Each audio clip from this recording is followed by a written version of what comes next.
we'll be linking everything else together and finishing up what we've been learning on special relativity. So we'll re-go over length contraction, then the idea that if objects are moving near the speed of light, they have relativistic momentum.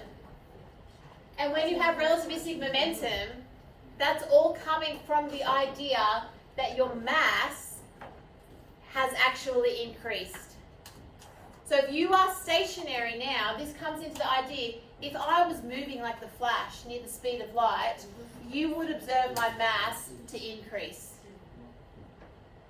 So therefore, if my mass increases, what must my energy have done? Increase as well, because they're connected.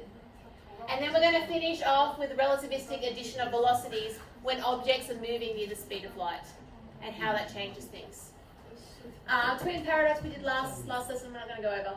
Okay, very quickly, talk to the person next to you. Tell them what is an inertial reference frame. Tell them what's proper time. Tell them what's dilated time, and ask them to explain to you the Lorentz factor. What is this? What is that all ratio? What does that mean? Okay, talk to the person next to you. Starting, inertial reference frame, proper time, dilated time, Lorentz factor, go. Talk to each other. What is inertial reference frame? Okay, Carrie, Ryan, you want to talk to each other? Zoe, you going to talk to Carol? Carol, Cecilia, talk to each other. Talk about physics. What are these things? Talk about it.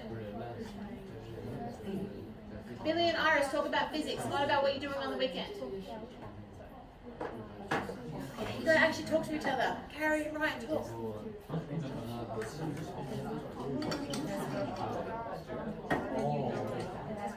Okay, 15 more seconds. Okay. 5, 4, 3, 2, 1. Okay, inertial reference frame. Zero acceleration is the key. So special relativity only applies. Now tell the person next to you. Special relativity. Find somebody. Special relativity. Tell each other. Special relativity only applies when there is zero tell them properly. Zero acceleration. Tell the person next to you. Okay, it only applies with zero acceleration. Don't do that. Okay? Yes. That is a premise of special relativity. Okay? Tell the person next to you, proper time is the time of the clock at rest within the inertial reference frame. Tell the person next to you. Okay, tell them, time of the clock at rest within the inertial reference frame.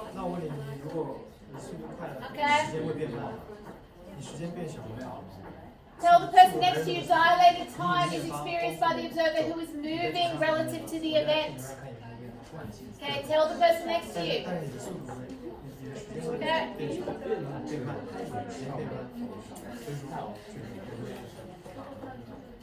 Now, the Lorentz factor. This all comes into the idea. Now it's board. Lorentz factor all comes to the idea that this ratio between how fast you are traveling, okay, the larger this ratio, thank you everybody, the larger this ratio, the more it's going to impact on time, length and mass change. So the faster you are traveling, because don't forget, in this situation, the one thing that everybody agrees upon, the one thing is the velocity. The person on Earth agrees that this spacecraft has a velocity of, say, 0.99 times the speed of light. The astronaut inside the spacecraft agrees with the person on Earth that this is the velocity. They must agree upon that. Alright, so that is the fundamental idea behind when it comes to length contraction. Now, this is a concept question which unpacks the idea of length contraction and time dilation. Now you already know this. You know, and you can calculate from last week that if a spacecraft travelling at 0.99 times the speed of light leaves the Earth, okay, with the destination star of Rogel, 864 light years away, which is the distance, we can make that into a time, right? We can make that into 872.73 years.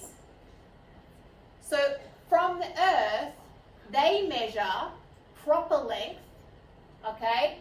So let's have a look at this. Let's put it onto our diagram. They measure a proper length of 864 light years, which ends up having dilated time of 872.73 years. All right, they measure that. We've worked on these questions. So the person inside our spacecraft, okay, ends up experiencing a time based on our time formula.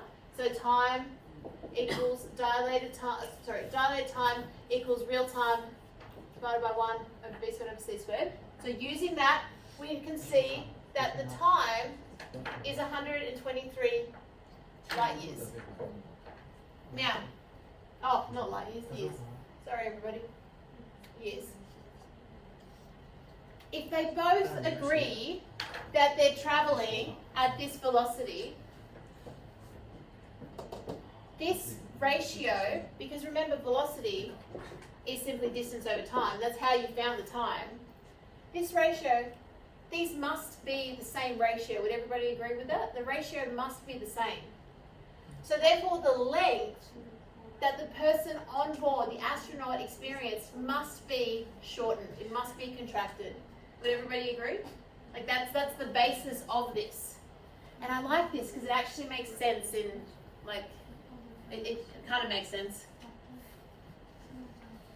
So here, the contraction of length is equal to the agreed velocity multiplied by the proper time, or the proper length is the agreed velocity multiplied by the dilated time. And we can see that. Okay, we can see that from that perspective, that idea. This, as a quick side note, only ever occurs in the one dimension that they're moving. So length contraction only happens in the dimension of travel. So here, this is being contracted. This distance is being contracted. Okay? If we're looking at this astronaut's moving, the length is being contracted. Okay? It has to do, if I was now moving here this way, you're stationary watching me, I would be contracted in one dimension here, but my height would be the same, my width would be the same. Only one dimension is it contracted, just one. And that's in the motion that you're traveling. Everything else remains the same. So, if we agree on relative speed and we do our mathematics and we substitute in, we discover that contracted length is equal to the proper length multiplied by our factor. Okay?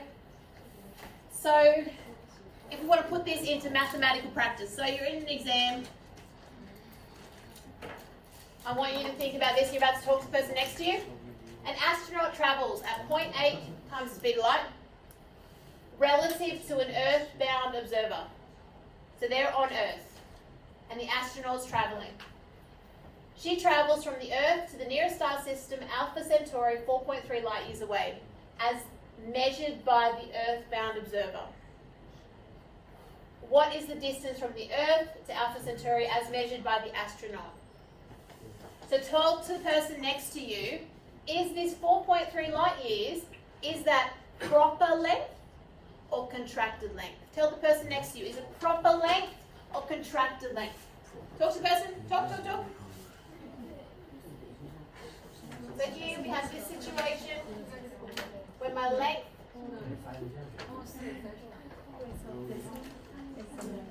now they're traveling at proper length or contracted length? Yes, it is. Yeah. Okay, back to the board in 5, 4, 3, 2, 1. 4.3 light years is the proper length because it is the Earth-bound observer is stationary on the Earth watching, okay, watching the astronaut moving, so it has a proper length of 4.3 light years. So the astronaut experiences that journey contracted, okay, because their proper time is smaller. So the astronaut will experience the journey to be 2.58 light years. The key to doing these questions well is just making sure that when you see the distance value, you've identified it as either the proper length or the contracted length. Okay? Now that situation becomes different, however, in the next example. So now, the astronaut is travelling at 0.9 c times speed of light relative to an Earthbound observer. That's the same. Okay, but remember they always agree on the velocity. But she measures her spacecraft to be 120 metres long. So remember the definition was the person who's at rest in the inertial reference frame can measure it from A to B. What are the length and diameter of the spacecraft as measured by the Earthbound observer? So this 120 metres long, is it proper length or contracted length? Talk to the person next to you. Talk to the person next to you. Jared, you got to talk. Jared's asleep. When? Poke him. Wake up. It's physics. This is the exciting time of your life. You don't look excited. I don't understand.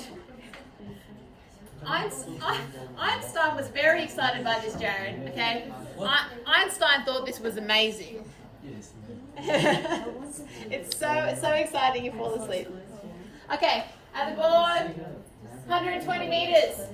What is it? Proper length or contracted length? Okay, we've got some people saying contracted.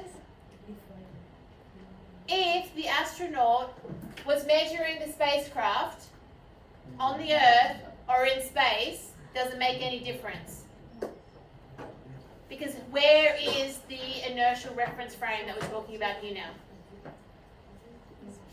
On the spacecraft. Which means the spacecraft must be proper length. Okay?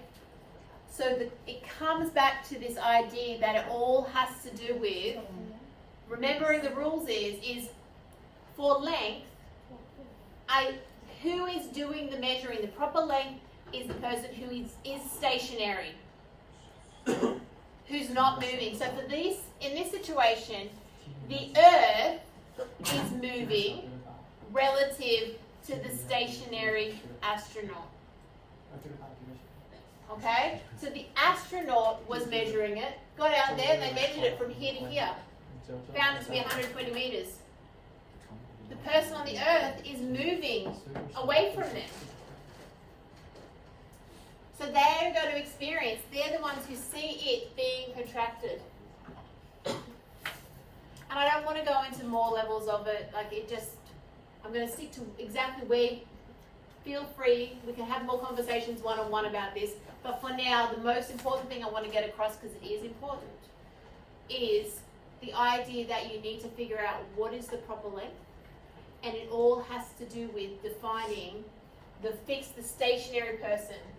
You know, so here the astronaut was on there and measured it, got their measuring tape out and measured it. Okay? Which means that the other person moving away from it saw it as being contracted.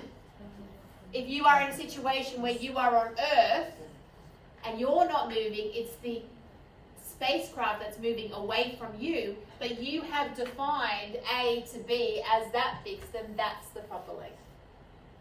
Okay? That's the key ideas with this, and we're not going any further with this. Okay? Oh, sorry, the diameter is the same. Only the length contracts because it's only in the direction of travel. Okay.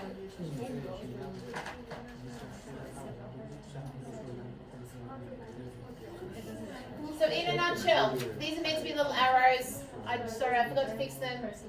As the velocity approaches zero, okay?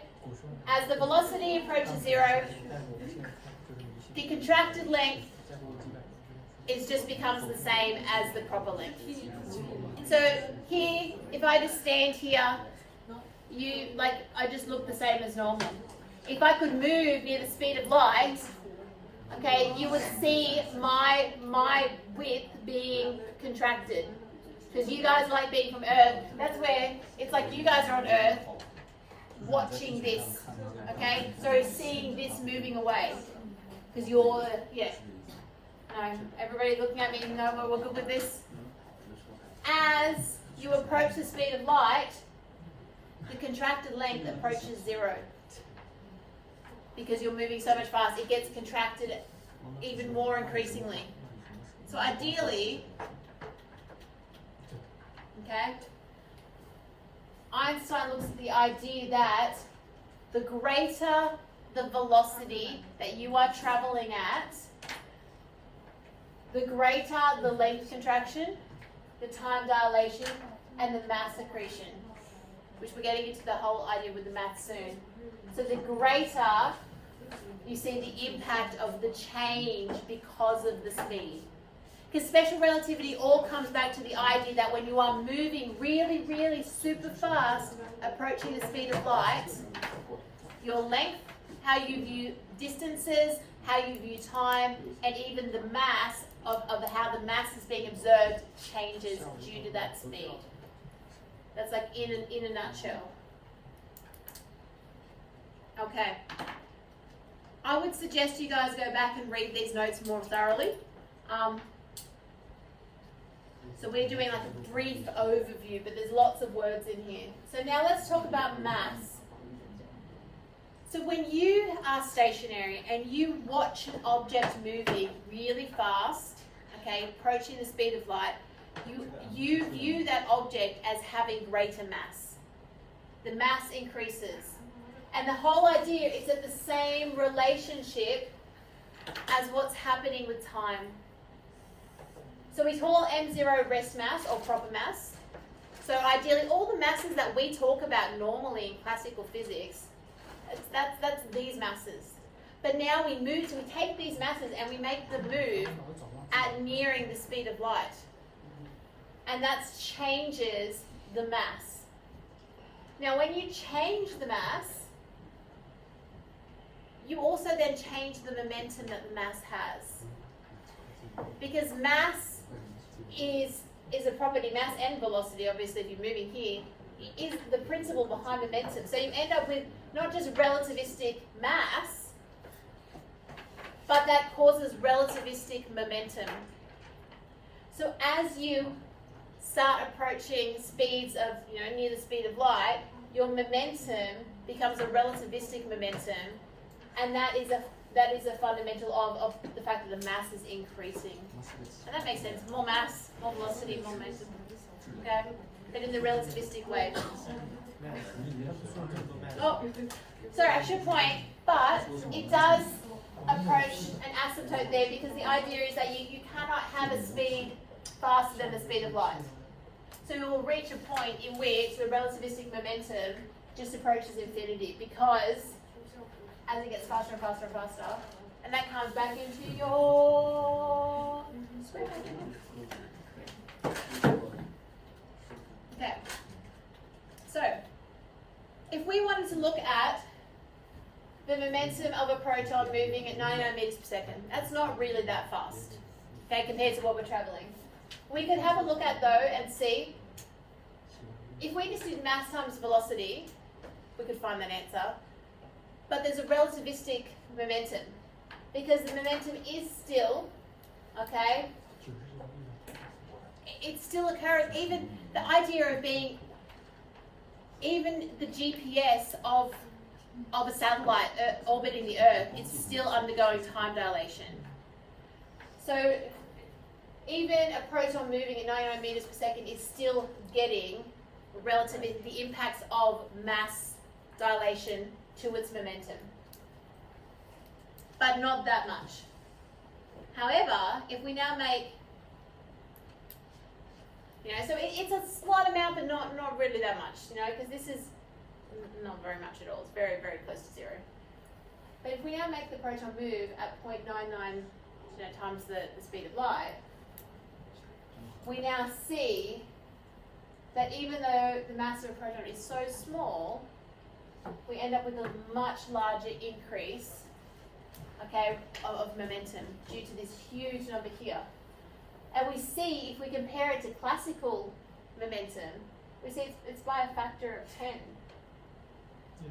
And that all comes back to the impact of the mass, because the mass is increasing as you're moving that fast.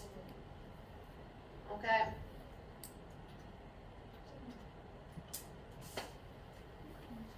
So, Newton's laws, okay?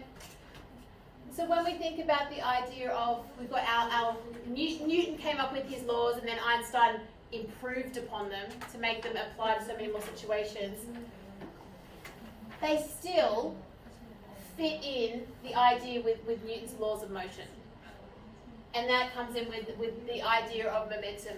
I would read that slide when you have some time, so we can finish off with what happens with, if we have relativistic mass, so mass changes when you're moving at near the speed of light.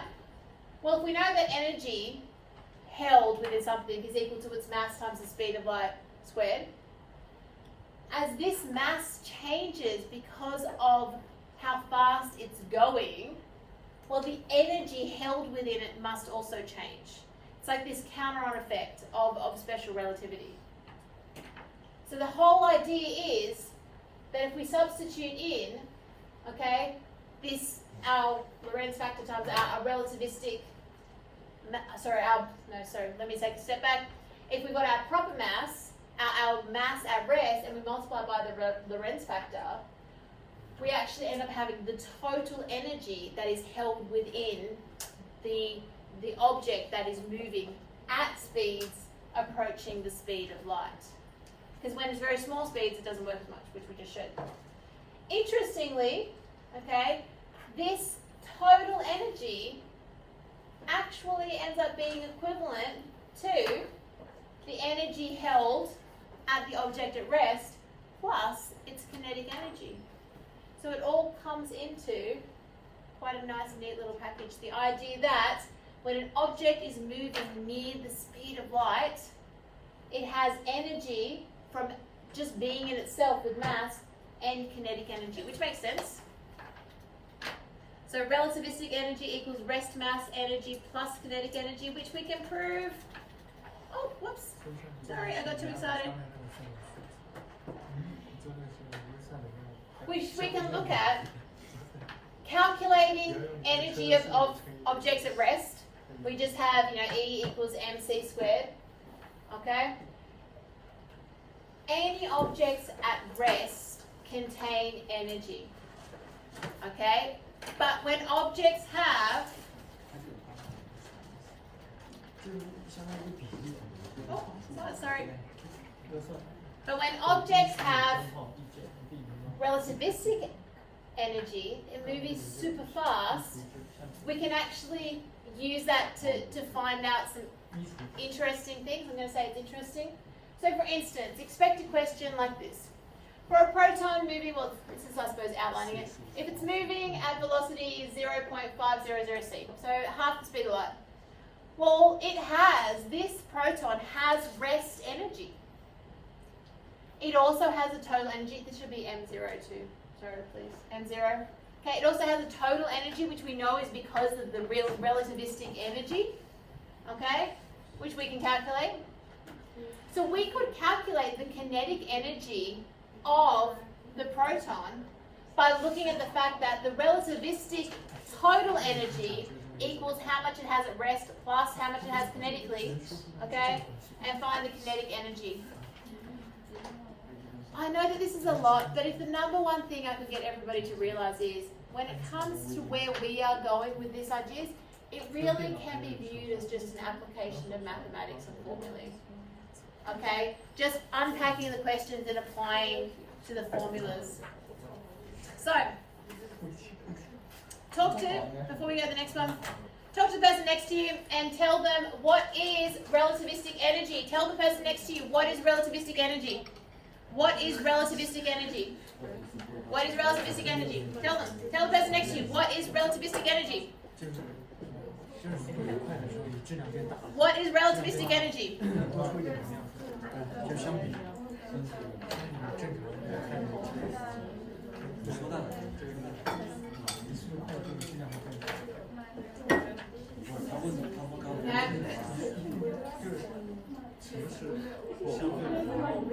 Tell the person next to you what is relativistic energy equal to?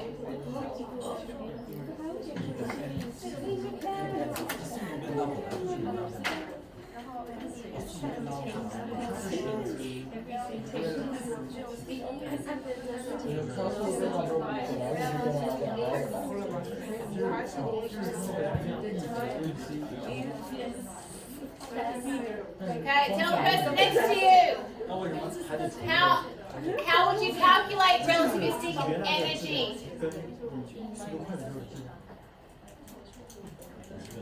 Relativistic energy is the relativistic mass times the speed of light. And the relativistic mass happens to be m naught over 1 minus v squared over c squared times by c squared. Okay? Relativistic energy is just equal to the rest energy plus the kinetic energy. It's really, if we don't go into too much of the really hard stuff, this stuff's pretty easy. This stuff's good stuff for the exam. Right? Because this stuff, if you just accept that it's the truth, that Einstein is correct, and we don't go into too much more depth, this stuff's good, this stuff's like, okay, I can do this. Okay, this is good for the exam. Okay. Last scenarios. Okay. Last 2 slides and then we're done. And we're going to go over progress quiz and all these things. So, last things. Right? This is important. Okay? This is important. I don't know if you've done it or not, some people have Moodle quizzes. We talked about relative velocities. Right? So relative velocities, this is relative velocity of A to B. So tell the person next to you, what does it mean to have a relative velocity of A compared to B? What does that mean? Tell the person next to you. Tell the person next to you, what does it mean to have a relative velocity of A to B?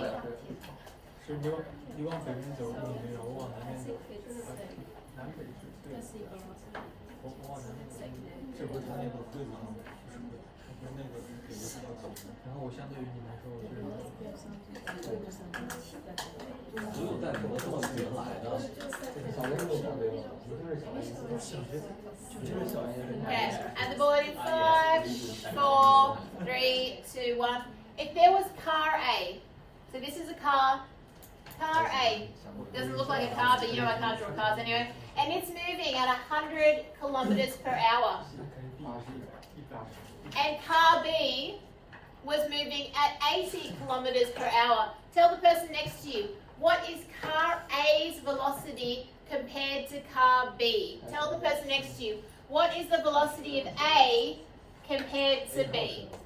What is it? Tell the person next to you, what is it? What's the answer? What is the relative velocity of A compared to the relative velocity of B? How do we compare them?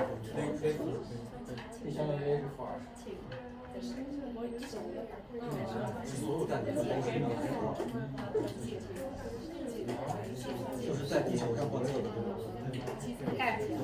So, back to board in 5, 4, 3, 2, 1.